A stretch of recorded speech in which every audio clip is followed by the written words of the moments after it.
எல்லாத்துக்கும் வணக்கங்க. எங்க வீட்டுக்காரர் வந்து வெட்னஸ்டே நைட் வந்து மொபைல் ஃபோன் வந்து வாங்கிட்டு வந்தாரு. கிஃப்ட்டெல்லாம் சொல்ல முடியாது. நான் கேட்டுட்டு இருந்தேன். சரி வாங்கிக்கலாம் அப்படின்னு சொல்லிட்டு வாங்கி தந்தாரு. எவ்வளோனா 12,000 தான். விவோ தான். ஆனா நல்லா தான் இருக்கு. கேமரா குவாலிட்டி பார்த்து தான் நாங்க எடுத்திருக்கோம். ரொம்பவும் நல்லா தான் இருக்கு. நான் வந்து அந்த பாக்ஸ வந்து பிரிக்க பிரிக்க ரொம்பவும் வந்து நான் ஆர்வமா இருந்தேன். எப்படி ஃபோன் இருக்கும் அப்படிங்கிற மாரி இதெல்லாம் யோசிச்சுட்டு பிரிச்சுட்டு இருந்தேன். அந்த அன்னைக்கு வந்து மழை பெஞ்சுச்சு. செம்ம மழை பெஞ்சுச்சுன்னு நெனைக்கிறேன். அ கரண்ட் இல்ல. அதனால தான் ரொம்ப வெளிச்சமாவே தெரியல. இருட்டுல தான் உட்காந்து பிரிச்சுட்டு இருந்தோம். நானும் பிரிக்கிறேன், பிரிக்கிறேன், பிரிச்சுட்டே இருக்கிறேன். கவர் வந்துட்டே இருந்துச்சு. ஃபர்ஸ்ட்ல வந்து என்னமோ ஒரு கவர் போட்டிருந்தாங்க. அது நாங்க ஃபோன் வாங்குனோம் அப்படிங்கிறது வந்து யாருக்குமே தெரியாது.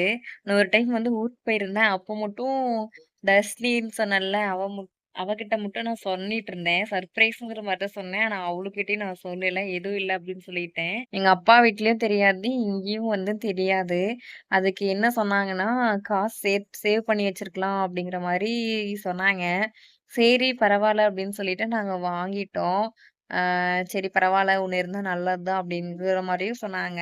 நான் கொஞ்சம் ஒளருவாய்ங்க. ஆனா இந்த விஷயத்துல நான் யார்ட்டயுமே நான் எதுவுமே சொல்லவே இல்ல. என் பாப்பா வந்து கேட்டுட்டே இருந்தா. மறுபடியும் கூட கேட்டுட்டு இருந்தா. "என்ன சர்ப்ரைஸ்ன்னு சொன்ன?" அப்படிங்கிற மாரிலாம் கேட்டுட்டு இருந்தா. ஆனா வந்து நான் எதுவுமே சொல்லல.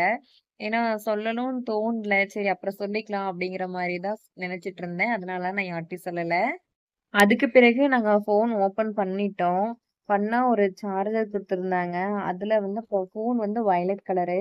கலர் பாக் "உனக்கெல்லாம் வேற வேலையே இல்லையா பாப்பா?" அப்படிங்கிற மாரிலாம் கேட்பீங்க. கேட்பீங்களா மாட்டீங்களான்னு தெரியல. நினைப்பீங்கன்னு நெனைக்கிறேன். எனக்கு வேற வேலை இல்ல. அதனால தான் நான் வீடியோஸ் போட அப்படின்னு சொல்லிட்டு நான் ஆரம்பிச்சுட்டேன். எனக்கு சப்போர்ட் பண்ணுங்க. உங்க வீட்டு பிள்ளையா நெனச்சு என்ன வளர்த்து விடுங்க. எனக்கு சப்போர்ட் பண்ணுங்க. Thank you so much.